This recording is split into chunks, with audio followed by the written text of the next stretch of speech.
Yo la Team Puma, encore une nouvelle vidéo sympathique en compagnie de Seb, en compagnie de Clément et en compagnie d'Alex.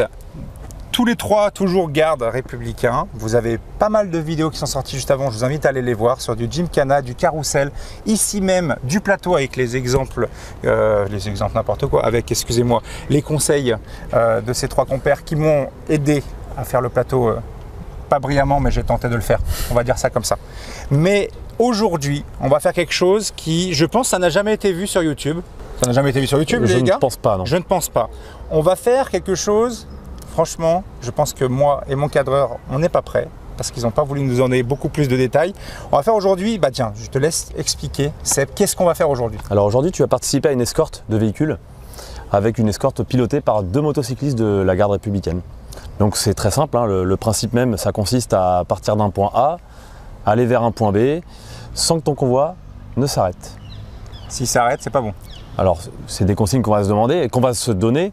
N'empêche que nous, dans l'exercice qu'on va faire avec toi aujourd'hui, voilà, le convoi ne devra pas s'arrêter. D'accord. Dans Paris. Dans Paris. Dans Paris, voilà. On sait comment Paris peut être chargé. Je te laisse imaginer notre travail de tous les jours. Paris, 8 h du matin, un convoi qui ne doit pas s'arrêter.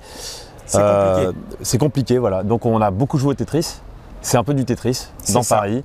Et c'est un vrai savoir-faire tant dans les connaissances de Paris et puis dans les techniques de travail que Alexandre et Clément vont utiliser pour amener le véhicule à bon port. Et par rapport aux escortes, sans parler déjà comment fonctionne une escorte, mais par rapport aux escortes même, vous avez quel type de mission en escorte? C'est toujours avec un Skoda ou le véhicule peut changer au milieu? Alors là, dans le cadre de cet exercice, on va utiliser le Skoda. D'accord. Et la majorité du temps, donc nos escortes, on va avoir plein de types de véhicules différents parce qu'on va escorter des autorités, que ce soit des autorités civiles, des autorités militaires. On a également escorté pendant un temps des greffons d'organes. Donc là, il y avait des urgences vitales aussi en jeu d'un véhicule de société, qui était aussi un Kodiak, mais pas un Kodiak gendarmerie. On escorte également des détenus. Ça peut arriver, donc là c'est des véhicules spécifiques également. Et on a des convois aussi plus sensibles, donc ça peut être des camions, ça peut être des VL. Principalement, voilà. D'accord. Il n'y a jamais de moto, on n'escorte pas de moto, voilà, c'est principalement des VL. Et une escorte, si on devait un peu expliquer le fonctionnement d'une escorte, est-ce que vous êtes constamment que 2 motos ou 3 motos? Comment ça fonctionne une escorte? Donc la majorité de nos escortes, elles sont prises en compte par un chef d'escorte. Donc c'est 2 motocyclistes, je parle dans la majorité de nos escortes. On va avoir 2 motocyclistes, un ouvreur et un régulateur qui fait aussi office de chef de dispositif, chef d'escorte. D'accord. Donc l'ouvreur est au plus loin et fait des choix et en même temps aménage la circulation devant en amont. C'est un peu lui qui va creuser dans la circulation, quoi. C'est un peu lui qui creuse et le régulateur, lui, il va affiner. Il va bouger, il va faire bouger les derniers véhicules au dernier moment. Et ça, il a 2 tâches en fait, c'est à la fois gérer les dernières voitures, mais également faire en sorte que le convoi se déplace de la manière la plus fluide possible. D'accord. Si on a une autorité militaire, une autorité civile qui a besoin de travailler dans son véhicule, c'est pareil, on se doit d'être fluide, un peu comme ce qu'on t'a demandé de faire en moto, déjà, on se doit d'être fluide et pour qu'il puisse travailler dans le véhicule.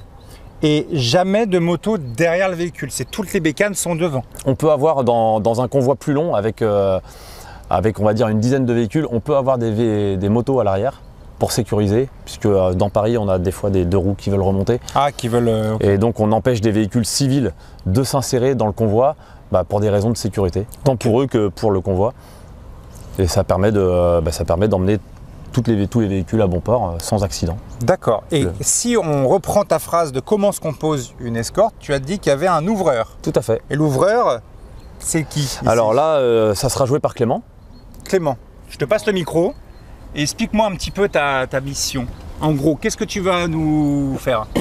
Alors, comme l'a dit Seb, donc moi je serai tout à l'avant de l'escorte. Donc mon but c'est de prendre assez d'avance à chaque fois pour avoir le temps d'ouvrir la route, d'arriver sur les carrefours, d'arrêter tout le monde et que après quand le régulateur arrive, il puisse, comme l'a dit Seb, arrêter quelques voitures, mais qu'il puisse passer sans s'arrêter. Donc moi en fait j'ouvre...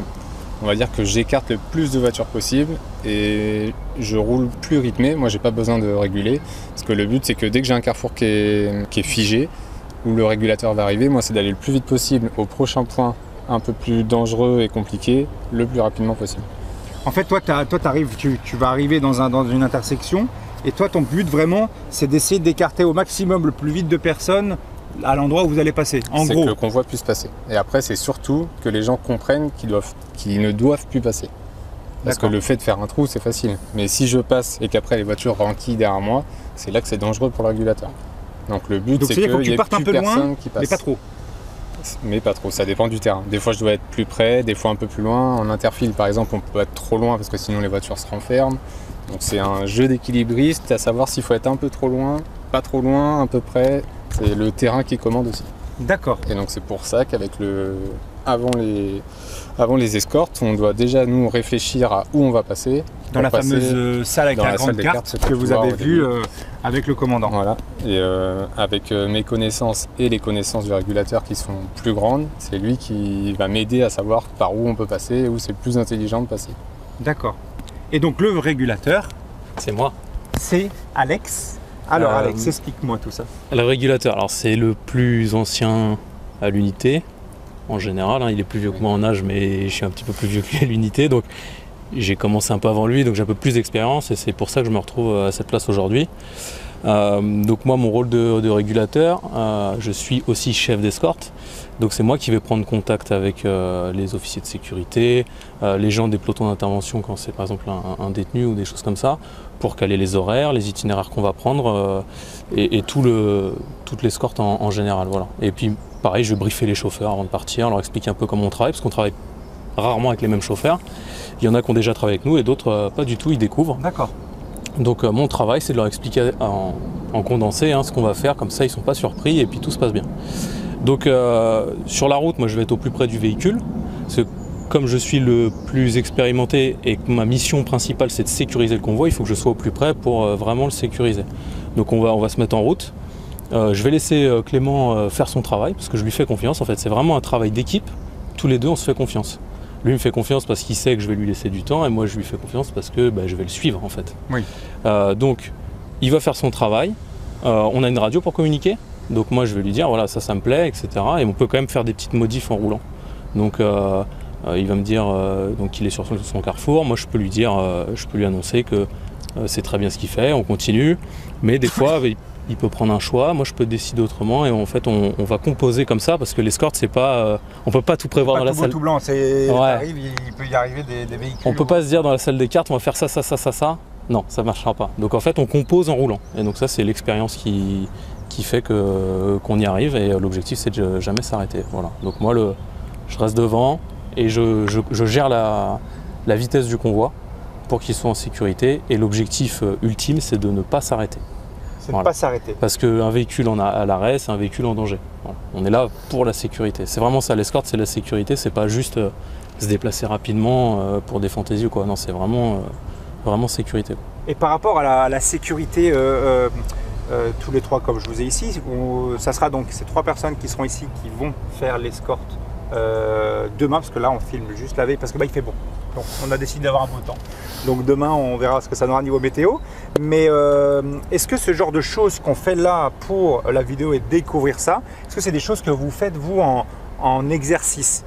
Alors, est-ce que vous êtes amené à faire trop de missions, des vraies missions, hein? Vous en faites régulièrement des vraies missions, ou quand même il y a de temps en temps vous dites ok, moi cet après-midi on bloque tout, mais on s'entraîne quand même à faire telle ou telle chose dans la ville directement? Lorsqu'un personnel intègre l'escadron moto, justement, on n'a plus besoin de le former, comme je te disais avant, on ne le forme pas au pilotage. Par contre, on va le former à tout ce qui est spécifique. Et l'escorte est une des choses spécifiques qu'on enseigne. Donc il y a des modules d'instruction pour l'escorte ouverture de route qui se développent en plusieurs semaines d'instruction. Et en gros, pour obtenir tous ces modules, puisqu'à la fin on est diplômé quelque part, en interne, pour obtenir tous ces modules, c'est un minimum de 3 semaines d'instruction pure à l'escorte. D'accord, ok, ah oui. Sans compter après tout le temps de formation qu'on dispose pour aller reconnaître nos axes, pour aller, en fait c'est simple, pour circuler dans la région parisienne, parce qu'on doit connaître toutes les solutions de secours qui pourraient s'offrir à nous sur un itinéraire. Alex le disait tout à l'heure, tout ne se passe pas exactement comme on a prévu à chaque fois. On est capable de s'adapter à n'importe quel moment. Mon itinéraire il est plus viable, je peux varianter. On change. Okay. Et chacun d'entre nous, on est capable de varianter avec l'expérience qu'on a et les connaissances qu'on a. On doit être capable de varianter à n'importe quel moment. Et on peut changer de destination aussi à n'importe quel moment. Et la mission de demain, en gros, ça va être quoi? Et ben, la mission de demain, ça va être très simple. Hein. On va simuler la prise en compte d'une autorité. Je suis l'autorité. Tu seras l'autorité. Alors normalement, les autorités montent sur la banquette arrière dans le véhicule. Ah ouais, donc ça veut dire que c'est mon cadre l'autorité? Ah, voilà. Ah ouais, bon. C'est une semi-autorité alors. Donc autorité qui arrive sur le sol français et on va l'amener sur un point particulier qu'il nous aura demandé, bien entendu. Ok. Donc le programme, c'est jamais nous qui le définissons. Nous, on peut que conseiller, en fait, alors pas les autorités directement, mais les officiers de liaison ou de sécurité. On peut conseiller sur les ordres de départ en fonction des heures qu'ils ont besoin de respecter, eux, dans leur planning. Ok. Donc notre but, on va pas te dire encore où est-ce qu'on va passer, par où on va passer. Moi, je veux rien savoir. Dans tous les cas, les sourires des trois. Dans tous les cas, demain, tu seras une autorité et on t'emmènera d'un point A où on pourrait prendre en compte une autorité et le point B, on le choisira entre nous. Eh bah top. Je vous laisse voir tout ça. Là, on est en instruction tous les deux. Hein. Je sais pas où je t'emmène demain. Ah oui? Il sait pas non plus. Ah, c'est génial. Seb nous Voilà. a pas encore dit. Hein. Donc, on va préparer ça un peu après, je pense. Bah, je vous laisserai préparer Ouais, ça. exactement. Et bah c'est cool. Et bah ce qu'on va faire, c'est que on va directement rentrer dans le Skoda. Et puis let's go. Voilà, c'est parti. Bah, moi, je compte sur vous, les gars. N'oublie pas ta ceinture. Parfait. Bon bah nous voici partis, ça y est, en escorte avec Seb qui conduit le Skoda. Pour information, la moto que vous avez juste devant vous, c'est Alex qui est donc, si tu dois juste rappeler un petit peu sa mission, Seb. Donc là, Alex, c'est ce qu'on appelle le régulateur. On l'appelle aussi le chef d'escorte. Ok. Donc nous, on va le suivre au plus proche. Et on va le suivre quoi qu'il arrive. C'est-à-dire que peu importe où il passe. Peu importe là où il va, Exactement, on va le suivre. on le suit. Et donc tu expliquais par contre que tout devant, on a donc le fameux Clément qui est tout devant et lui son rôle principal c'est... Donc lui, on l'appelle l'ouvreur. Et l'ouvreur, il va déblayer la route pour Alexandre. D'accord. Donc principalement, la fonction de Clément, ça va être de prendre un maximum d'avance pour déblayer au mieux la route. Hein. Il travaille le gros de la circulation. Et Alexandre, lui, il va peaufiner, il va affiner en fait le travail de Clément sur du petit détail. Ça va être 1 à 2 voitures à bouger. Et il va conseiller Clément sur les itinéraires éventuellement si jamais on doit changer. D'accord. Voilà. En fait, ce qui est bien pour Alexandre, c'est que lui, il roule moins vite, il est moins dans le jus et ça lui, il a plus de temps en fait. Il a plus de recul sur la situation pour prendre des décisions. C'est vrai que finalement, Clément, il est loin en fait. Hein. En général, vous vous distancez, c'est suivant la circuit. Ouais, alors en fait, on s'adapte forcément à la circulation, on s'adapte au terrain. Et clairement, le secret pour Clément, pour réussir son escorte, c'est d'avoir de l'avance. Plus il aura d'avance, et plus ça lui permettra de travailler sur les voitures. D'accord. Quand tu regardes Clément travailler, Clément, ce qui est important pour lui, c'est à la fois l'avance, hein, comme on dit, mais c'est aussi de travailler dans le calme. C'est-à-dire que quand on regarde ses gestes, tout est fait dans le calme. Et travailler dans le calme, en fait, ça permet aux gens d'écouter. Ils comprennent très bien son intention, les gestes qu'il va faire. Et quand les gestes sont compris, les gens, ils réagissent plus vite. D'accord. Donc il n'y a pas besoin d'être énervé au guidon. Il faut que Clément il reste ferme, bien entendu, puisque les gens doivent exécuter ce que lui veut. Quand il veut qu'un véhicule s'arrête, le véhicule il doit s'arrêter. Donc genre là, admettons... Voilà, admettons, là on a quelqu'un qui n'a pas envie de s'arrêter. Qui ne comprend pas. Voilà, Alex il est ferme, il s'arrête, il a compris. Et en fait, j'ai remarqué que Alex, vous faites toujours un signe de la main et un sifflet. Alors, quand on va travailler, c'est ça, quand on va arriver sur une situation, on va utiliser le deux-tons. Le deux-tons, on va dire qu'on va figer une scène, les gens vont savoir qu'il se passe quelque chose. Et après, en fait, le sifflet, c'est comme si Alexandre ou Clément, c'est comme s'il leur parlait, tout simplement. Ah ouais, qui bloque complètement... Là, on traverse toutes les voies d'un coup. Oh la vache. Et donc là, Clément, après, va te redoubler pour aller rechercher le vent devant. Voilà, Clément, il nous a fait une porte d'entrée sur l'autoroute. Ok. Du coup, nous, on se déplace en sécurité. À aucun moment, on est ballotté. On avance toujours de manière hyper fluide. On n'a jamais beaucoup de vitesse. Tout est fluide. Ça, c'est grâce à Alex. C'est son rôle de régulateur. Et en règle générale, vous mettez combien de temps à traverser Paris, quand il y a des bouchons vraiment, la grosse moyenne? Pour aller Donc d'un point à un point B.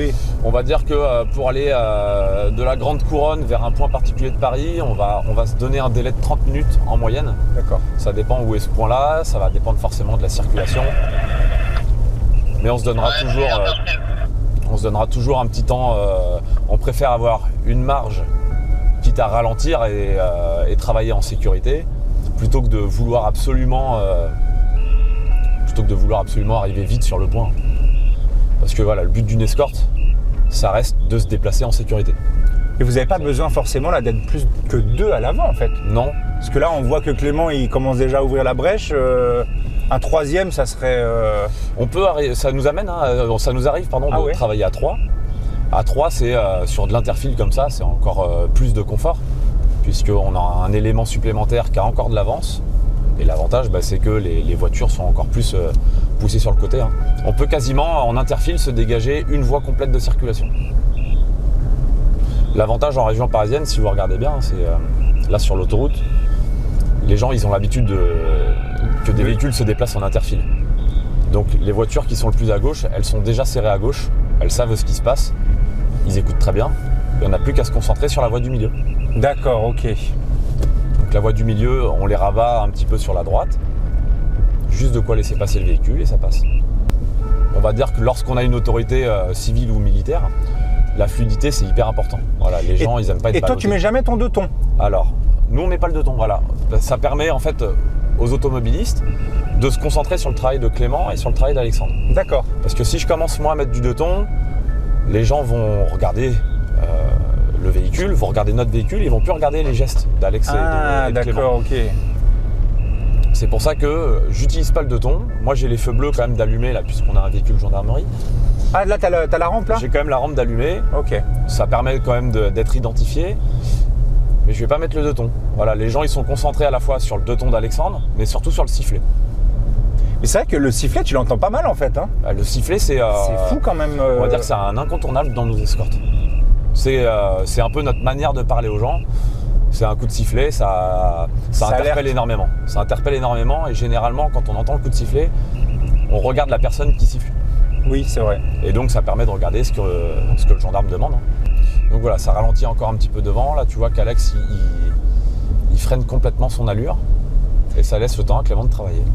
Et on n'a pas eu le temps de... Ah, c'est à ce moment-là où il dit que ça y est, il faut qu'il... Voilà, là, tu vois, c'est complètement bouché devant. Donc, on va se décaler complètement sur la droite. Et là, je fais complètement confiance à Alex. Voilà, là, on s'est libéré. C'est vrai qu'en fait, il n'y a pas besoin d'accélérer... Ah, donc là, tu as une voiture... Ouais, lui, il veut sortir devant, à mon avis. Donc, c'est pour ça que là, ça va être compliqué à le faire rabattre complètement à gauche. Voilà, mais tu remarqueras en escorte, Clément comme Alex, on joue au plus feignant. C'est-à-dire qu'on va toujours aller là où il y a le moins de circulation. Ouais, mais pourquoi vous n'utilisez pas les bandes d'arrêt d'urgence? T'as pas le droit d'utiliser? Alors, déjà, la bande d'arrêt d'urgence... Je me posais la question, vu que c'est souvent libre. Alors, la bande d'arrêt d'urgence, on pourrait l'utiliser. Ouais. Seulement, voilà, c'est... Comme son nom l'indique, c'est surtout pour s'arrêter en urgence. Donc, on va laisser ça plus pour des véhicules de secours. L'inconvénient de la bande d'arrêt d'urgence, c'est qu'il y a souvent beaucoup de débris au sol et que c'est sujet à crevaison, tout simplement. Ah d'accord, ok. Et quand j'ai commencé moi mon travail en tant qu'ouvreur, j'ai souvent pris la bande d'arrêt d'urgence et aujourd'hui j'ai décidé de plus le faire puisque j'ai crevé plusieurs fois. Ah oui, d'accord. Donc moi je déconseille fortement. Ah parce que c'est vrai qu'on n'y pense pas ça au débris. Non, et puis lorsque ta moto est HS parce que tu as une crevaison, t'es plus opérationnel. Donc ta mission elle est ratée. C'est vrai. C'est vrai qu'en fait tu regardes, tu es obligé de frôler les voitures pour vraiment qu'il y en a qui comprennent quoi. Voilà, en fait l'ouvreur comme le régulateur, ils font des gestes, ils utilisent le sifflet. La moto elle sert vraiment d'élément pour s'imposer face aux automobilistes. Tout le monde ne comprend pas ce qu'on demande. C'est normal, ça fait partie aussi du jeu. Et lorsqu'un véhicule passe près de vous, votre premier réflexe, c'est de s'en écarter. Mais c'est vrai que, en fait, ils sont tous très doux sur leur moto. Moi, je pensais que ça allait... tu vois qu'ils allaient devoir vraiment genre slalomer pour obliger à faire du gauche-droite. Vous le faites ça? Très peu finalement, parce que tous ces petits mouvements parasites que tu peux avoir en escorte où tu fais du gauche-droite, finalement tu te mets un petit peu en danger. C'est incroyable. On contraint au minimum la moto, on est le plus calme possible et quelque part c'est plus efficace. C'est plus efficace de faire comme ça que d'aller dans tous les sens, de gesticuler de manière hyper vive. Si quelqu'un fait de la moulinette pour pousser une voiture, les gens ne comprennent pas forcément. Et nous, il faut qu'on adapte notre gestuelle. Et je suis sûr que parfois il y a des petits malins qui se mettent derrière vous. Ça arrive, parce que vous créez derrière une ouverture assez large quand même. Ça peut arriver. Si on a la possibilité, on les sort de l'escorte, parce qu'en termes d'assurance, si eux sont amenés à avoir un accident, il va falloir qu'ils justifient pourquoi eux étaient en interfile. Donc c'est en termes de sécurité, on va faire en sorte que les deux roues ne s'insèrent pas, déjà, puisque c'est surtout les deux roues en région parisienne qui viennent s'insérer entre les motos et entre la moto et le véhicule. Et après, autant on a souvent des deux roues derrière les véhicules 4 roues. Donc ceux-là, on les laisse tranquilles, mais les voitures, on fait en sorte de ne pas les intégrer dans notre dispositif. Ah ouais, mais en fait, là, je suis en train de voir, Clément, il ouvre... C'est vrai que, on va dire, 80% du boulot est fait par le premier. C'est ça. Et le reste, lui, Alex, il affine. Bon, là, il n'y a pas de place, clairement. Allez. Donc voilà, Alex, il trouve une solution. Donc là, il fait avancer le bus. Il fait avancer le bus. Il faut savoir que les poids lourds, les cars, Ah ouais, tu peux pas forcément... Ça prend beaucoup de place. Voilà, c'est pas grave. Donc il lui fait signe. Ça avance tranquillement. Voilà, ça peut arriver. Ici, on manque de place, clairement. C'est en termes de largeur, là. Voilà. De toute façon, là, on va pas abîmer de véhicule. Ah bah non, ça c'est sûr. Voilà. Alex, il sait que le bus, il peut pas se ranger plus. Du coup, il fait avancer une file de véhicules. Nous, on intègre la file. On intègre la file de véhicules de manière provisoire et on roule tout doucement.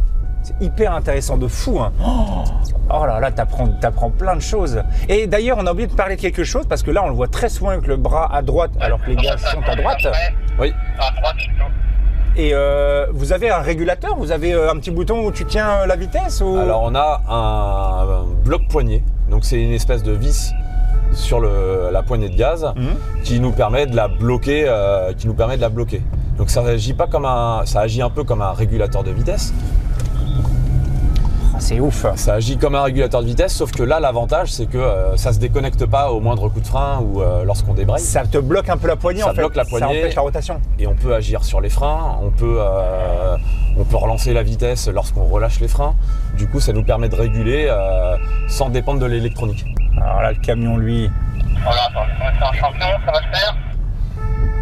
Donc voilà, on peut ralentir. Bah voilà, Alex, il a vu qu'il y avait Le petit trou. Voilà.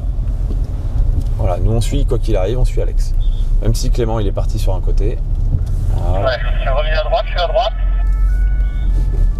Et par rapport donc aux fameuses radios, comment ça fonctionne? Vous avez une radio privée entre les 3 véhicules. Est-ce que tout ce que vous dites, toute la gendarmerie l'entend?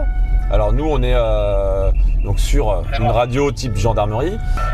On fonctionne de manière très simple, c'est en mode talkie-walkie. C'est pour comprendre de manière simple, c'est de cette manière-là qu'on travaille. Ce qui fait que tous les gendarmes, on va dire, qui travaillent sur le département ne nous entendent pas, puisqu'ils travaillent eux sur des conférences. D'accord. Ah ouais, donc en fait, je remarque, il fait avancer un petit peu les véhicules au fur et à mesure. Ah, même la police laisse passer. Parce que eux, ils doivent. Je pense qu'ils vont bénéficier de notre escorte à nous là. Ah, ils vont se mettre derrière. Okay. Ça reste plus intelligent pour un véhicule qui a besoin d'intervenir.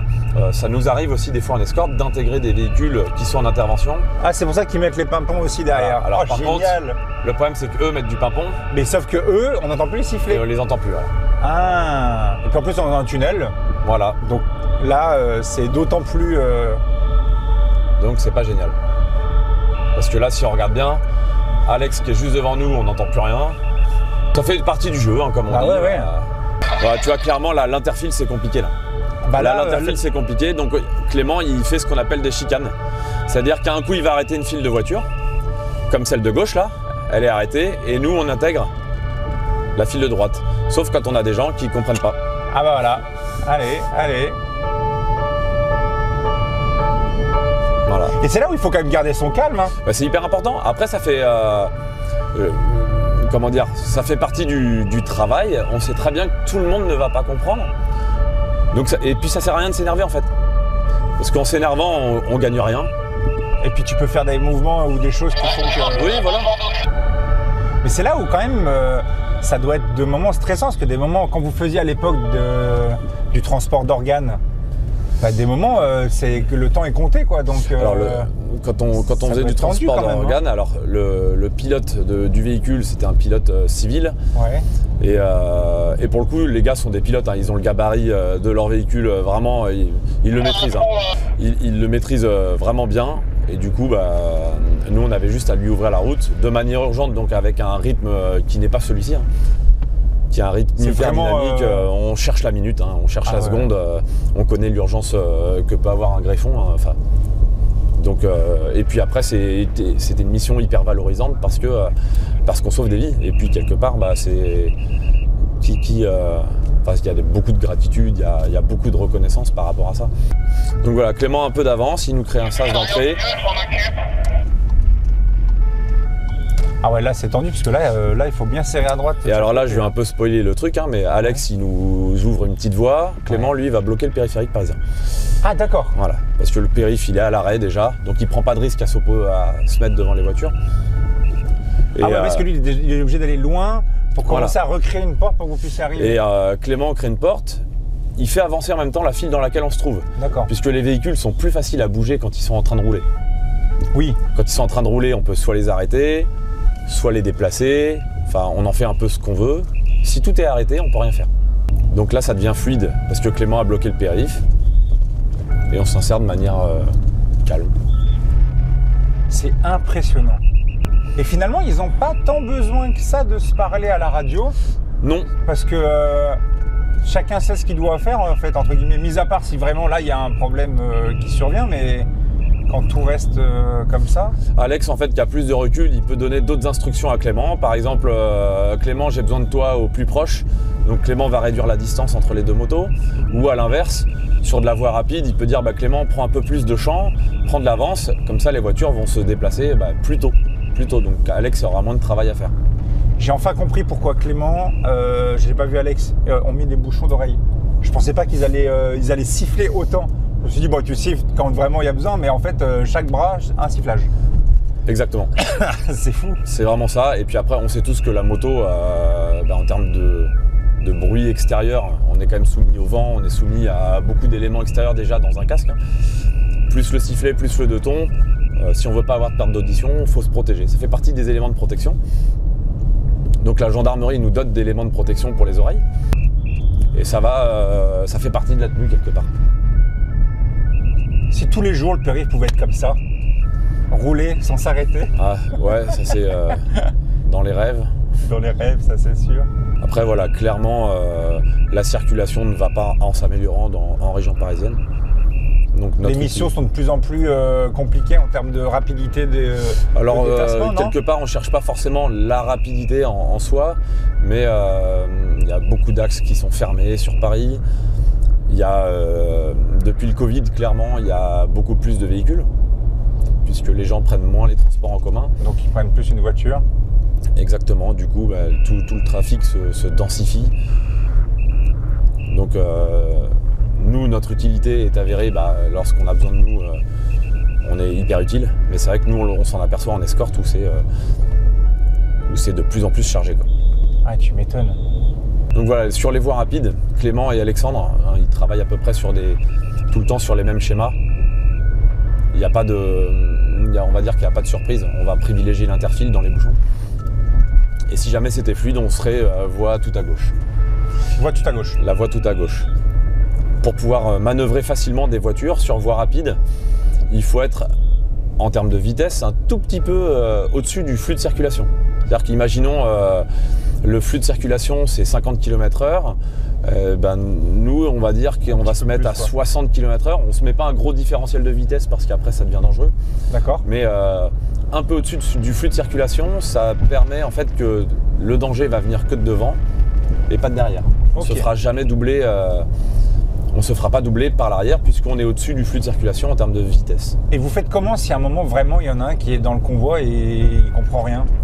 Ça peut On arriver. s'adapte. En fait, on s'adapte, on trouve une solution, on fait avec. Il y a des gens qui ne veulent absolument pas s'affranchir d'un feu rouge. Ouais. Du coup, on fait avec. Bah, si l'escorte s'arrête quelque part, c'est pas non plus un drame. Mais tu as des gens qui ne veulent pas. Et ça se respecte malgré tout. Et ça fait partie du travail en soi. On sait très bien que 10% des automobilistes ne vont pas pouvoir réaliser ou ne pas vouloir réaliser ce qui est attendu du motocycliste. Donc c'est à nous de trouver des solutions. Ça sert à rien de disputer les personnes, hein, puisque si elles ont décidé de ne pas bouger, dans tous les cas, ça ne changera rien. Et surtout en plus, là je viens de penser à quelque chose, quand tu t'es rapproché de lui, on l'a expliqué juste en off avant de démarrer la vidéo. T'es souvent collé à lui, mais c'est pas parce que t'es collé à lui parce qu'il faut se coller, c'est parce que tu sais ce qu'il va faire, c'est ça ce que tu dis? Alors Alexandre dans sa conduite, là, le but c'est d'être hyper souple, donc je sais qu'à aucun moment il va me surprendre sur son freinage, et à aucun moment il va me surprendre sur son accélération. Donc je peux le suivre en toute confiance. Et en région parisienne, ça a son utilité puisque on sait très bien qu'il y a des deux roues qui vont vouloir s'insérer entre les deux motos si je suis loin de lui. D'accord. Et si je suis loin de lui, on a tendance à voir des gendarmes ou des policiers se déplacer exclusivement à moto et on ne s'attend pas forcément à un véhicule derrière. Okay. Donc le fait de resserrer la distance, moi j'ai cette assurance d'avoir personne entre nous deux. Ok.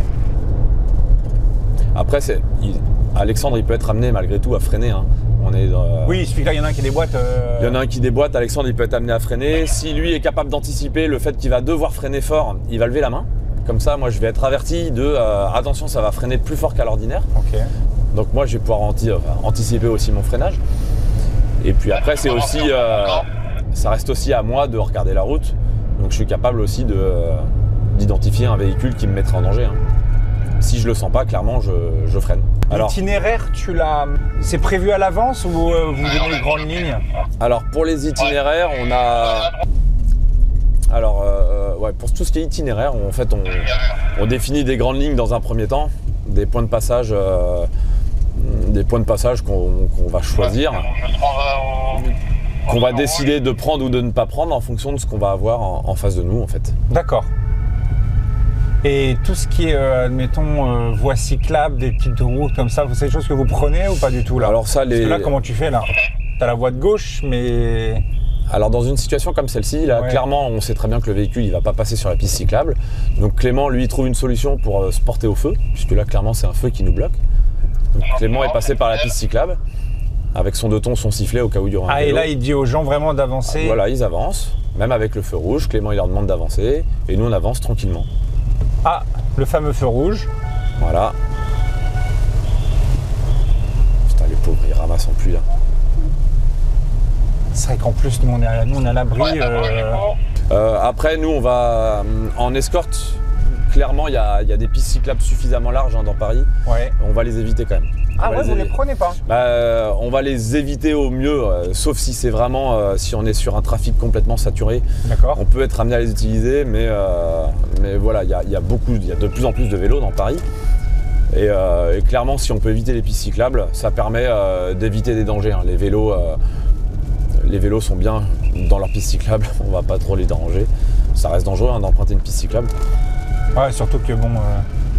Dans Paris, le plus gros danger, ça va pas être les automobilistes, ça va être vraiment les piétons et les cyclistes. D'accord. On est souvent confronté à des piétons qui traversent, alors qu'ils ont le feu pour eux rouge, hein, qui traversent en plus avec leur téléphone à la main et un casque sur les oreilles. Donc c'est là où ça devient dangereux, c'est qu'ils n'entendent pas le deux tons, ils n'entendent pas le sifflet et ils traversent au moment où il faut pas. Donc ça c'est quelque chose que nous on doit prendre en compte, hyper important, et c'est pareil pour les vélos. Tous les vélos ne sont pas respectueux du code de la route. Oui. Et ça nous on doit quand même le prendre en compte. Bah oui, parce que c'est beaucoup plus aléatoire, un vélo, il peut déboîter, bah tiens, bah voilà, la preuve en face. Petit groupe de vélos. Et sur les 3 personnes ici, c'est qui gère le groupe? C'est Alex? C'est Alexandre. Alors le pilote du véhicule, c'est pas forcément un gendarme. Ah ouais, d'accord. Donc c'est la plus... C'est pas... Disons que quand c'est des escortes militaires, effectivement, on va avoir un militaire qui va conduire le véhicule. En revanche, quand c'est des autorités civiles, je vais prendre l'exemple d'un ministre de la Défense, donc c'est souvent aussi des ministres étrangers qu'on accueille, D'accord. et ça va être des chauffeurs civils. On va avoir des chauffeurs civils donc qui ont des fois l'habitude d'être escortés. Hein. Ah oui, donc là, il a bloqué là pour avoir ça, pour qu'on puisse passer. Ok, d'accord. Et donc le chauffeur civil, c'est pas lui qui sera le chef d'escorte, entre guillemets, ou le chef du dispositif. Là, c'est vraiment Alex qui prend la responsabilité des itinéraires, des choix qui sont faits. Voilà. Et puis le rôle de Clément et d'Alexandre, en fait, il est hyper complémentaire. Clément, c'est lui qui va faire tous les choix dans l'escorte pour se faufiler, pour aller au plus loin, et puis varianter au dernier moment. Alexandre, lui, c'est lui qui va assumer la responsabilité de l'escorte, de guider Clément si nécessaire. D'accord. Comme il expliquait avant qu'on parte, Alexandre, on y met souvent le plus ancien parce que ça permet de reprendre l'ouvreur si jamais il est perdu, si jamais... Ouais, parce qu'en fait, finalement, la personne qui est devant qui ouvre, elle est en train de se créer son expérience, en fait. C'est ça. En gros, parce que tout le monde doit passer par là. De toute façon, au début, Alex était pareil, il était devant.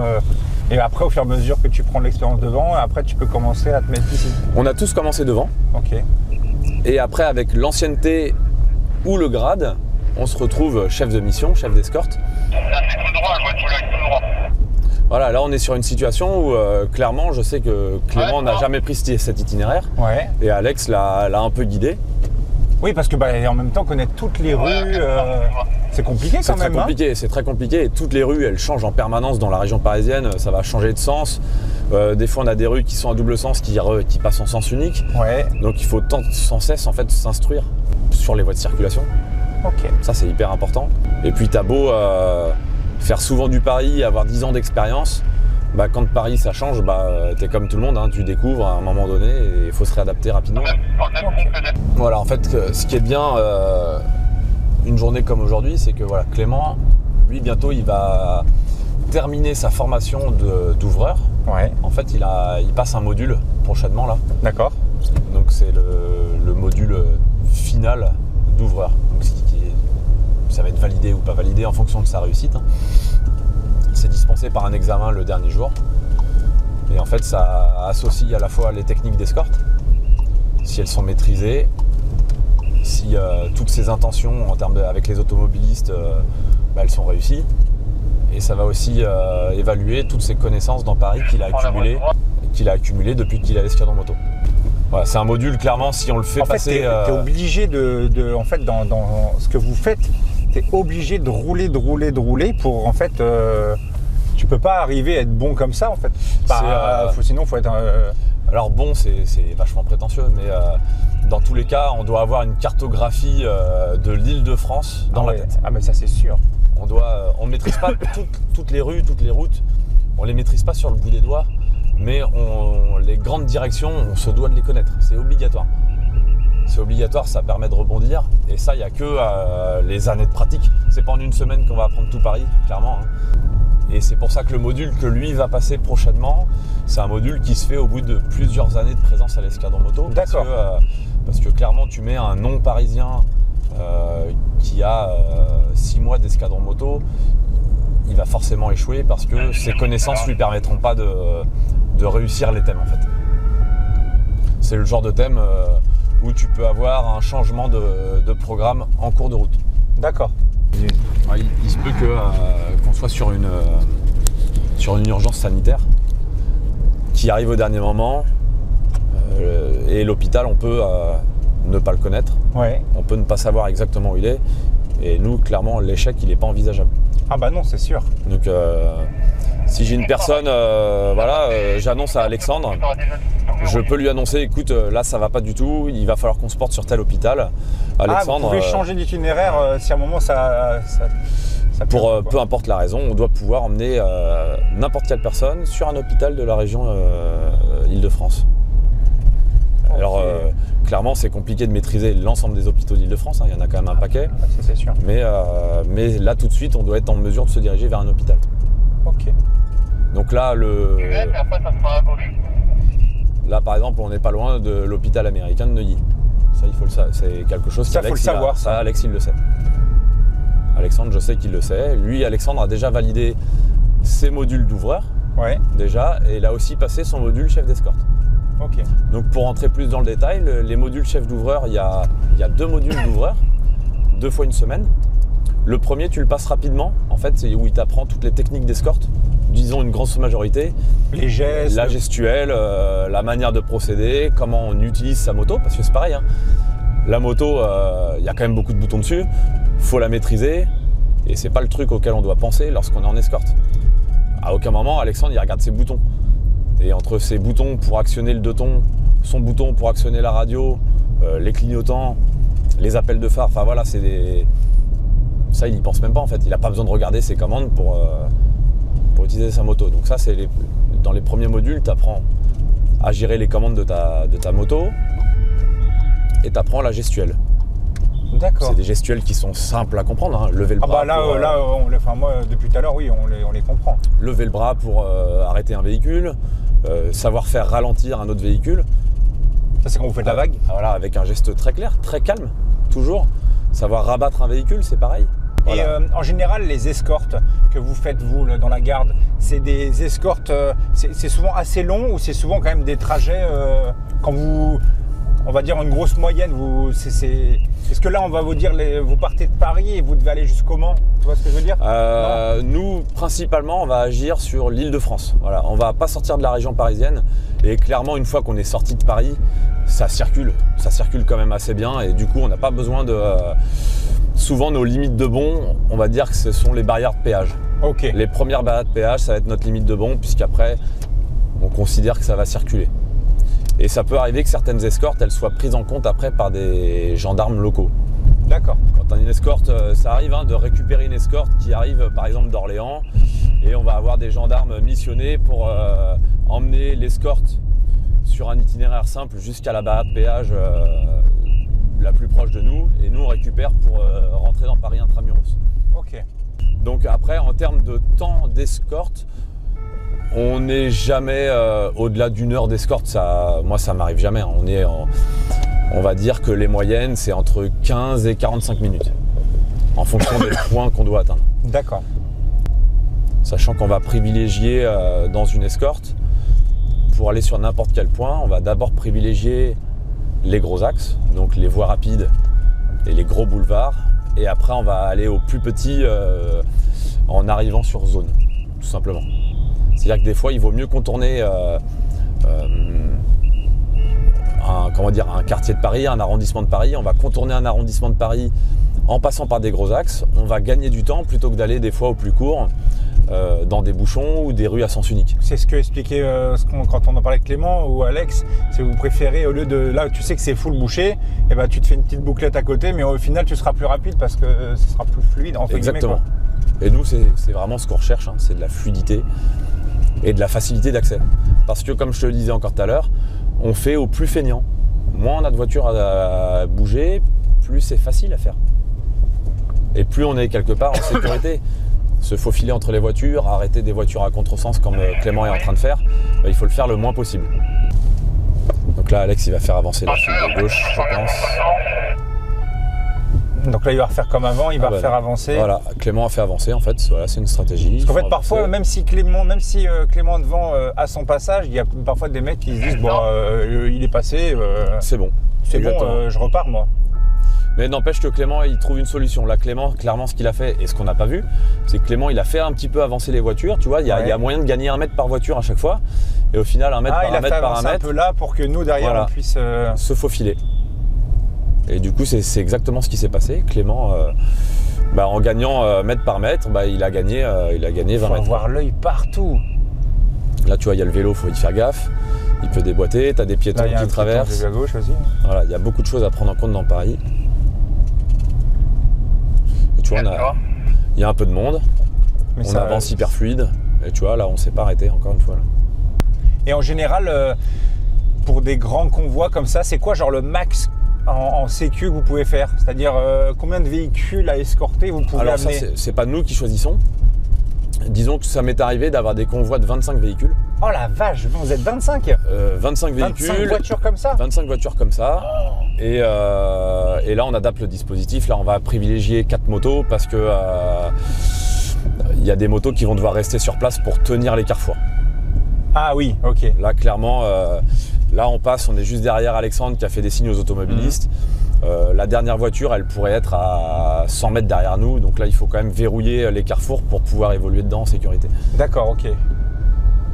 Incroyable.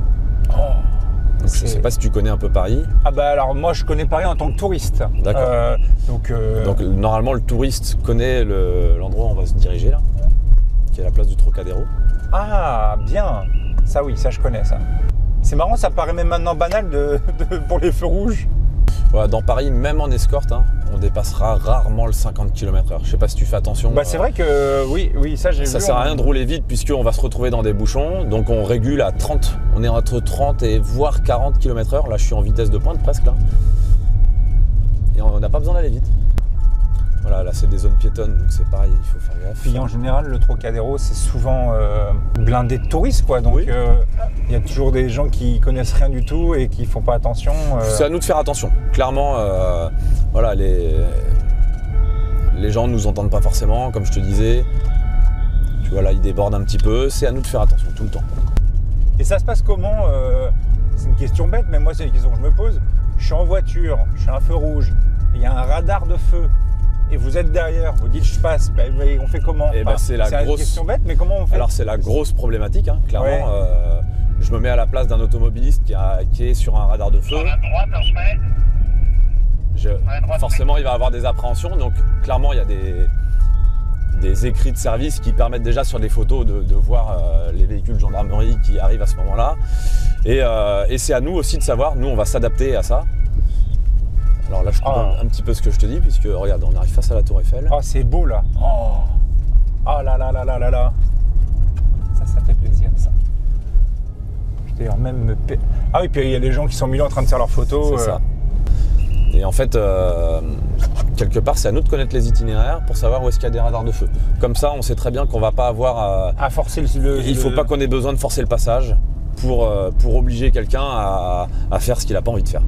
Et clairement, les radars de feu, les gens, ils n'ont pas envie de se faire flasher, même s'il y a un véhicule de gendarmerie à côté, quoi. C'est marrant, tout le monde regarde. Hein. Alors, on s'en aperçoit pas depuis la voiture. Le 2 tons des motos, il est super fort. Il est fort? Ah, il est très fort. Ouais, tu m'étonnes. C'est pour ça que tout le monde regarde. Tout le monde regarde parce que on nous entend. Il vaut mieux être entendu, casser un peu les oreilles. Oui, et puis c'est pas longtemps, quoi. C'est pas comme si vous le laissiez allumer. C'est vrai que par contre, je remarque que vous le laissez pas tourner tout le temps. Non, parce que ça casse les oreilles à tout le monde. Ça limite la concentration des motocyclistes, de l'avoir tout le temps. Tout le temps. Et après, ça leur permet de travailler sur le sifflet. Là, clairement, on a Clément qui arrive sur un carrefour. Il va utiliser le 2 tons. Ça va figer la scène. Les gens vont s'arrêter, ils vont regarder ce qui se passe. Et après, Clément, voiture pas voiture, il va pouvoir désigner avec son sifflet, en les montrant du doigt. Et il les fait avancer une par une. Donc il dégrossit avec le 2 tons en arrivant. Et après il les déplace. Alex lui utilise aussi le 2 tons parce que ça permet aussi en termes de sécurité, attention on arrive. Ça permet de continuer à figer la scène que Clément a. C'est hyper intéressant de fou. Là on utilise la voie à contresens, hein. Ça paraît presque normal et pourtant. Ah mais là oui on est en contresens là. Oui. C'est pour ça qu'Alex fait des gestuels. Ah mais oui, on est à contresens, j'ai complètement oublié. Mais ça me paraît même normal maintenant. Le retour à la vie civile. En fait, voilà, c'est tellement fluide que tout ce qui est en train de se passer, bah, tu t'en aperçois peut-être pas. Ouais, en fait, voilà, on est à contresens. Et pourtant, là, Clément, il a verrouillé clairement ceux qui étaient au feu vert. Donc là, on va tourner à droite, face aux invalides. Oh là là, c'est beau. Ah oui. Oui. C'est les fameuses photos qu'on a vues avec votre commandant. Il y a des photos où on voit un peu les anciennes motos avec un hélico, avec... Donc ça reste des bâtiments, ça reste des bâtiments, des monuments français incontournables. Ils sont magnifiques. Ah, ça c'est sûr. Ah oui, mais là on a contresens. Ah oui, bah oui. Il y a des moments En fait, il y a beaucoup de choses qui vont te paraître banales. Lui, il n'a pas écouté. Voilà. Il n'a pas vu. Ça arrive. Ouais, bah ouais, c'est... Voilà. En fait, il faut tenter de faire avec le comportement de chacun parce que... C'est ça. T'as vraiment des gens, parfois, ils n'ont pas du tout compris ce qui se passe. Et des fois, c'est au plus simple. Alors, il faut savoir que c'est plus facile de travailler sur des voitures qui te font face, puisqu'ils te voient directement, Ouais. plutôt que de travailler sur des voitures sur lesquelles tu arrives par l'arrière. Je sais pas si tu vois ce que je veux dire. Ah, mais, bah oui, parce que là, elle te voit arriver. les voitures qui te font face, elles te voient arriver, forcément elles ne veulent pas te rentrer dedans, donc elles vont s'écarter de manière naturelle. Tandis que les voitures sur lesquelles tu arrives par l'arrière, il va falloir les dépasser, les désigner et leur faire un signe. Donc au final, des fois, c'est un gain de temps de faire face aux voitures, puisqu'elles vont se pousser toutes seules. Et alors dans ces cas-là, ma question va peut-être être bête, mais pourquoi pas, dès que c'est bouché, c'est tout le temps contresens? Bah, tu l'as pas remarqué, mais on fait énormément de contresens depuis le début en fait. C'est vrai que non, mais je suis en train de trop m'habituer au contresens.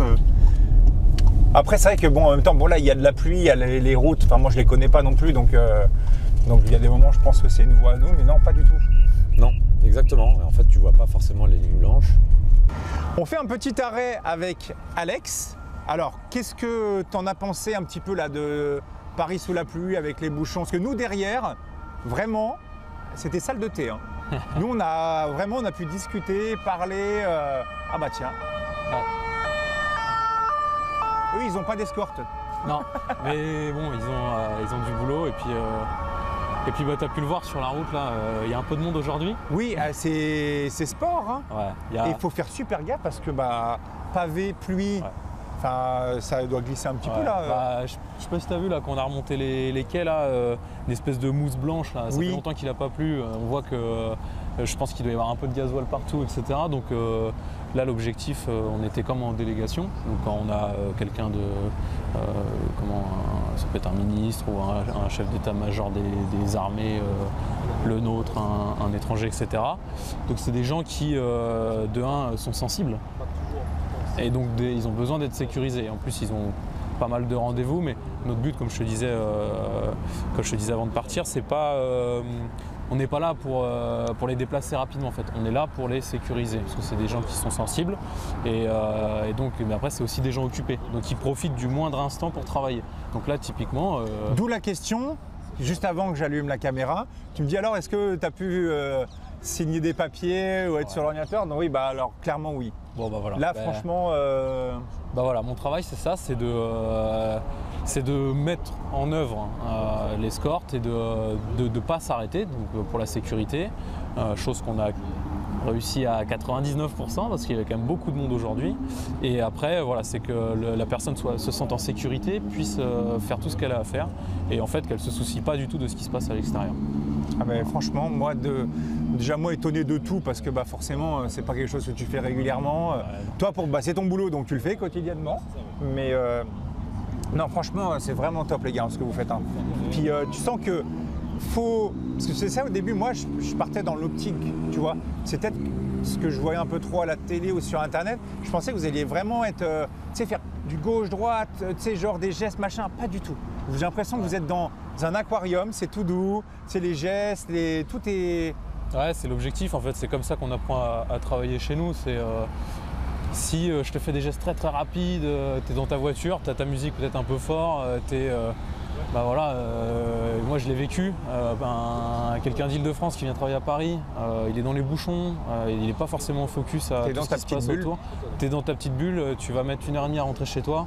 Voilà, donc nous quand on arrive, on a un travail à faire, donc on doit sécuriser notre convoi. Donc on va faire ce qu'il faut pour le sécuriser, mais il ne faut pas agresser les gens parce que si tu te fais agresser, tu vas te braquer et tu vas pas réagir comme j'aurais envie. Donc moi, mon objectif, c'est d'arriver doucement, de faire des gestes bien amples, lents, pour qu'ils soient compris et bien vus des gens, et de les amener en fait à ce que je veux. Et nous, notre travail à l'unité, c'est notre objectif en tout cas dans notre travail, c'est de ne pas déranger les gens plus que ça en fait. On sait bien qu'en région parisienne, c'est déjà suffisamment compliqué comme ça. Et voilà, on a une mission à faire, donc on l'a fait, mais l'objectif c'est vraiment de ne pas déranger les gens, le moins possible en tout cas. Donc si on les arrête, c'est essayer de les arrêter le moins possible et d'être en sécurité. Parce qu'on doit sécuriser notre convoi, mais c'est pareil. Aussi. Si je crée des accidents partout où je passe, c'est pas bon non plus. L'image elle est pas bonne. Et puis moi, ça m'embêterait franchement que voilà, quelqu'un qui a besoin de sa voiture tous les jours, il a un accident, il peut plus s'en servir. Je me sens responsable aussi. Donc l'objectif c'est d'éviter tout ça. Voilà, c'est pas juste. on apprend à prendre du plaisir parce qu'il faut prendre du plaisir quand on travaille. Enfin, je pense qu'on a la chance d'avoir un métier exceptionnel et de prendre du plaisir dans ce qu'on fait. Ah bah ça se voit. Hein. Mais voilà, il faut rester conscient de tout ça et il faut être respectueux des gens et c'est ce qu'on essaye de faire à l'unité. Et je comprends maintenant pourquoi vous avez tous des grosses épaules. Ouais, t'as vu, non, mais ça chauffe. Hein. Les bras, mais au bout d'un moment, tu dois avoir les épaules en feu. Et encore, moi, ça va. Là, ça va. Ça va, moi je suis costaud. Non, ça va parce que tu as remarqué, j'y suis pas tout le temps non plus. Oui. En fait, je termine le travail que Clément a commencé, mais Clément devant, là, on interfile. Clément, devant, il est comme ça pendant, je sais pas, on a fait quoi, un quart d'heure, 20 minutes d'un. Il est comme ça pendant un quart d'heure. Donc, et puis ça pousse et ça pousse. Donc, les épaules, ça chauffe. Hein. Ouais, au bout d'un moment, je pense que ça doit chauffer. Ouais. Bon, bah, c'est top. Et on va pouvoir remonter en selle et puis terminer la fin de la petite vidéo. Si je dis petite vidéo, je ne sais pas combien de temps ça a duré, mais franchement, c'est un beau film qu'on est en train de faire. En fait, l'ouvreur est souvent amené, l'ouvreur comme Clément, il est souvent amené à prendre un chemin différent du régulateur. Ouais, je vois, parce que parfois il part à gauche, alors toi tu... C'est ça, pour se faufiler. Et après, c'est Alex qui lui se faufile au plus fluide. Et de toute manière, Clément, pour se projeter des fois devant, va être obligé d'emprunter un cheminement que Alex n'aura pas besoin de prendre. Mais en plus, je suis en train de penser à quelque chose, c'est que en fait, vous devez même parfois rouler, alors pas pour rien, mais vous entraîner. Oh, comment c'est beau à droite. Là, on a l'école militaire. Regarde, c'est super beau. En plein travaux. C'est magnifique quand même. Mais ouais, en fait, vous devez régulièrement vous entraîner dans Paris parce que comme il y a des travaux dans tous les sens, des moments, tu es obligé d'aller voir comment ça peut se passer. En fait, on l'a évoqué un petit peu avant. Il y a les modules d'instruction escorte et tout le travail, en fait, le plus gros du travail, c'est pas tant les modules qui durent une semaine, c'est tout le travail de reconnaissance d'itinéraire. Et ça, que tu sois ancien, que tu sois nouveau, tu te dois d'en faire régulièrement. Parce que Paris, ça change, parce qu'il y a des travaux et qu'on n'a pas le droit de planter une escorte dans une zone de travaux. Ah bah non, ça c'est sûr. Donc ça, peu importe ton ancienneté, les reconnaissances d'itinéraire dans Paris, elles sont nécessaires. C'est pour ça que la dernière fois, quand on était parti en train de faire la vidéo du plateau, vous avez deux de vos gars qui étaient partis, eux, en reco pour voir des routes exactement. Qui auraient pu changer ou non, quoi. Et dans ces deux gars qui sont partis faire des reconnaissances, il y en a un, ça fait 14 ans qu'il est là. Ah, la vache. Pour te dire, et même au bout de 14 ans. Et même au bout de 14 ans, il continue à... Bah oui, en même temps, ça bouge tout le temps, donc forcément... On ne peut pas tout deviner, tout trouver, tout reconnaître. Mais au moins, on sait déjà à peu près quels axes vont être praticables. Voilà, clairement. Là, on est dans les beaux quartiers de Paris, là. Là, on est clairement dans un itinéraire prévu et puis on est obligé de le changer parce que on ne peut pas au moment voulu. D'où l'intérêt des recos. Voilà. Enfin là, c'est un exercice, mais d'où l'intérêt avant d'aller voir. De savoir où on est. En fait, là, on est sur des points hyper particuliers de Paris, donc il faut savoir se repérer en permanence. Même si on ne connaît pas la rue, ça peut arriver. Eh bien, même si on ne connaît pas la rue, on est capable de savoir où on est. Donc là, on était pas très loin de l'école militaire tout à l'heure. Et vous devez, dans tous les cas, de toute façon, vous devez peut-être avoir des informations, même en amont, par rapport à des travaux, des événements, des choses qui vont bloquer, non, même pas. On les a pas toujours. On les a pas toujours. Ouais, je suis dedans. Voilà. Bon, t'as pas l'impression qu'on est dans un sens interdit. Là. Ah, c'est là, c'est un sens interdit, ça ? Ah oui, d'accord, ok. Voilà, Clément, il est parti au bout de la rue. Ah oui, d'accord. Il a bouché, on est sûr que personne ne va arriver, excepté des gens qui peuvent sortir des garages. Des habitations, mais Alexandre, il est là pour les bloquer. Et du coup, voilà, un sens interdit. Ça paraît tellement naturel, là. Donc effectivement, tu passes un sens interdit, t'as pas cette impression d'être dedans, parce que Clément, il a sécurisé en amont. Et là, tous les bouchons qui étaient complètement arrêtés, qu'on a contournés. Alors là, on vient de voir en réel, la fameuse chose que tu as dit, c'est quand tu as un endroit où tu sais que c'est complètement bloqué, tu fais une petite boucle et finalement tu vas beaucoup plus vite. Exactement. On fait au plus feignant. On fait au plus feignant puisque ils n'ont pas eu besoin de bouger beaucoup de voitures. On repasse de nouveau devant la belle tour Eiffel. Voilà, ça c'était pas prévu. Bah voilà, mais on y repasse. On y repasse. Et en une grosse moyenne, quand vous faites des des escortes? Est-ce que vous faites plusieurs escortes par jour ou genre c'est à chaque fois une escorte un jour? Ça peut, en fait, ça dépend de l'émission, ça dépend des événements. Vous êtes déjà arrivé genre en un jour, t'enchaînes 3, 4, 5 escortes? Enfin je sais pas s'il y en a Alors autant mais... ça peut arriver, c'est arrivé par exemple pour les escortes d'organes, hein, on ne choisit pas le nombre d'organes qui arrivent à la journée. Oui. Et c'est souvent au dernier moment où on est activé. Dans ce cas-là, c'est arrivé de faire, je crois que le maximum qu'on ait fait en une journée, c'est 7 escortes. Oh la vache. C'est un binôme qui est activé pour 24 heures. Ouais. Et pendant 24 heures, le moindre appel pour les greffons, c'est pour nous. Et donc par contre, ils partent de chez vous, du nid, ils partent. Alors, ils doivent aller à l'hôpital pour récupérer le greffon et repartir. Alors souvent les greffons, ils atterrissent par avion. Nous on est à côté du salon du Bourget. De l'aéroport du Bourget. Du coup là c'était les greffons qui arrivaient principalement sur l'aéroport. Donc ils arrivent par avion, de destination qu'on ne connaît pas nous, et vers un hôpital parisien. D'accord, ok. Bah, on s'entraide, hein. C'est pareil nous quand on est en déplacement pour de la reconnaissance d'itinéraire. S'il y a la police qui est en déplacement, on va les laisser passer s'ils sont sur l'intervention. Ou ça nous arrive aussi de leur faciliter le passage s'il y a besoin. Ça y est, maintenant je commence à comprendre tous les gestes d'Alex, c'est bon. J'ai tilté le... Alex, souvent, enfin le travail du régulateur, ça va être de confirmer le travail de l'ouvreur. Clément, il fiche des scènes, il nous déblaye un chemin. Alexandre, lui qui a moins de travail, la majorité du temps, il va confirmer le travail de Clément. Tu vois, Clément a fait signe aux voitures en face de s'arrêter. Alex confirme pour être sûr qu'ils ont compris la consigne. Et on passe facilement.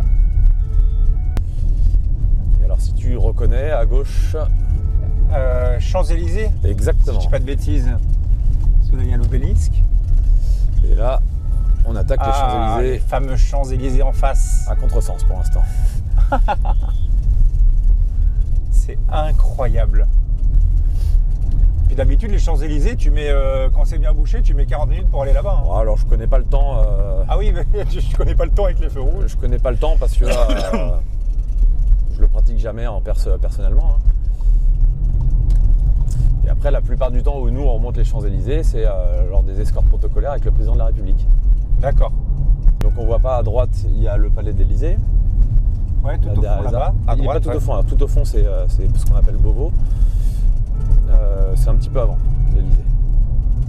Là, ça paraît facile de les voir rouler comme ça, mais d'où l'intérêt, comme expliqué au plateau, c'est vraiment de connaître ta moto par cœur par rapport au sol. Là, exactement. Regarde, si tu regardes bien au loin, tu vois bien que si tu regardes au plus loin, c'est hyper bouché. Ouais. Et nous, on va passer facile là-dedans. Là.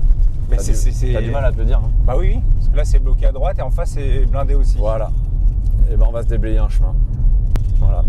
Là, ce qu'a fait Clément, c'est pas beaucoup de véhicules, mais il y a des véhicules qui passent derrière nous. Il n'a plus besoin de les traiter. Voilà, ça c'est fait. Et après derrière, ça reprend son fil classique. Exactement. J'ai jamais remonté les Champs-Élysées aussi rapidement. Ah, c'est incroyable, c'est incroyable. Voilà, il y a encore du monde devant et pourtant c'est pareil, on va passer facile.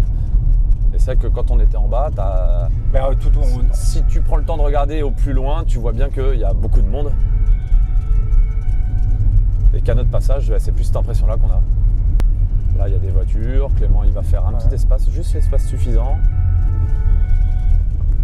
Voilà, des piétons qui traversent devant Alexandre. En fait, le danger le plus dur, c'est les piétons, j'ai l'impression. Faut y faire attention. Voilà, faut les prendre en compte. Alex, il y a des piétons qui lui sont passés devant. Il s'énerve pas, ça continue. Voilà, le but, c'est toujours... Voilà, Clément, il a fait avancer, c'est très bien. Voilà, là, c'est hyper fluide. Oh là là, c'est incroyable. Et on se rapproche de l'Arc de Triomphe. Ah bah oui, là... Voilà. Et on va faire au plus rapide. Tu le feras plus jamais de ta vie. À l'envers. Oh la vache. Ah alors, oui, faut d'accord. savoir qu'il y a un côté de ce rond-point qui roule moins bien que l'autre. Là, on est sur le côté qui roule bien. On fait face aux gens. Et les gens t'écoutent. Et voilà, ça bloque. Et t'as pris le rond-point de l'Étoile à contresens. Le rond-point de l'Étoile à contresens. Et ça, c'est beau. Et ça n'a pas été dangereux. Ah non, pas du tout, non. Donc ça, c'est un petit truc qu'on aime bien faire. Ah bah ouais, bah ça c'est... Alors, Quand ça roule bien des deux côtés, on le fait pas. Vous faites le tour classique. On fait le tour classique. Ça sert à rien de couper, de tout couper pour rien. Mais est-ce que ça a déjà bien roulé à l'Arc de Triomphe? Oui, ça peut arriver en fonction des heures. Ça roule bien et on fait le tour normalement. À faire ça, on gagne du temps et on s'évite des bouchons. Ouais, suivi. Alors là, c'est bouché en face. Voilà, au plus simple, une voie de bus à contresens. Ouais, c'est bon, je suis reparti avant. On met sa chasse, on sa chasse. Ah, et puis le fait de se faufiler, d'être hyper fluide, t'as pas cette sensation de t'affranchir vraiment du code de la route. Parce qu'à aucun moment on va vite, à aucun moment on freine fort. Ah ouais, pas une fois j'ai eu l'impression de rouler. Voilà, Clément il crée du mouvement avec les véhicules, Alex il les termine pour les pousser sur le côté. Et ça passe avec beaucoup de place. Ah, mais ça passe même très très bien. Et voilà, quelqu'un qui serait en retard à un rendez-vous, ou si on avait une urgence particulière, hein, on est capable d'augmenter le rythme par rapport à ce travail. Vous l'augmentez de beaucoup? Honnêtement, je peux pas te dire, je sais pas du tout. Parce que clairement, on regarde jamais nos vitesses. Hein. C'est hyper important pour nous d'avoir les yeux systématiquement sur la route. On regarde jamais notre compteur. C'est pour ça qu'on travaille pas avec des GPS déjà. Le GPS, il attire l'œil, donc c'est sujet à du danger. Parce que tant que tu as le GPS, tu regardes pas la route. Exactement. Et ça reste une des règles. On regarde la route systématiquement. Donc on peut accélérer. Après te dire de beaucoup, je suis incapable de te le dire. Ok. Mais clairement, pour accélérer, Clément va prendre beaucoup plus de champ. Il y aura moins d'espace pour le véhicule. Mais Clément va créer beaucoup plus tôt les espaces. Alex, lui, va rouler plus vite. Donc Clément, lui, va devoir repartir plus vite aussi.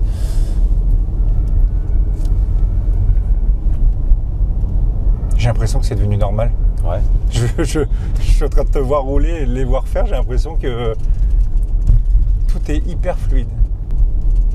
Quand tu viens sur Paris, hein, tu demandes une escorte moto. Je pense qu'elle te sera refusée. Mais je pense qu'elle sera refusée. Mais après, on fera un petit jeu concours. On fera gagner un abonné. On fera gagner un abonné, une escorte.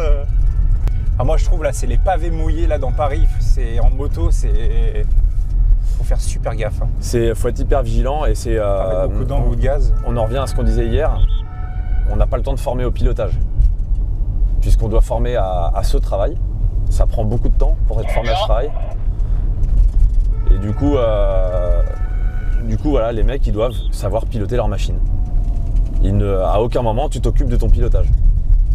Les gars, merci beaucoup. C'était incroyable. J'espère que cette vidéo-là vous aura plu. N'hésitez pas à me dire en commentaire ce que vous pensez du travail de ces trois personnes-là. Mais ils ne sont pas trois. Vous êtes très nombreux à bosser dans la garde et à faire un travail incroyable. Et il faut de l'entraînement, prendre du galon. Et puis Clément, merci à toi parce que c'est quand même Clément au début qui m'a permis de vous contacter et de vous connaître tous et toutes. Parce que quand je dis toutes, bah oui, parce que Florine, c'est Florine, c'est ça, hein. On n'a pas pu l'interviewer pour cette vidéo-là, mais en tout cas, voilà. Il fait partie de l'escadron de la garde républicaine, donc c'est vraiment très cool. Donc voilà, n'hésitez pas à me dire ce que vous avez pensé en commentaire. Je vous fais des gros bisous. Merci la garde. Et puis on se voit pour une prochaine vidéo qui sera la FAQ. C'est ça, la FAQ avec Clément et Alex. C'est ça? Bah voilà, parfait. Salut tout le monde, ciao ciao.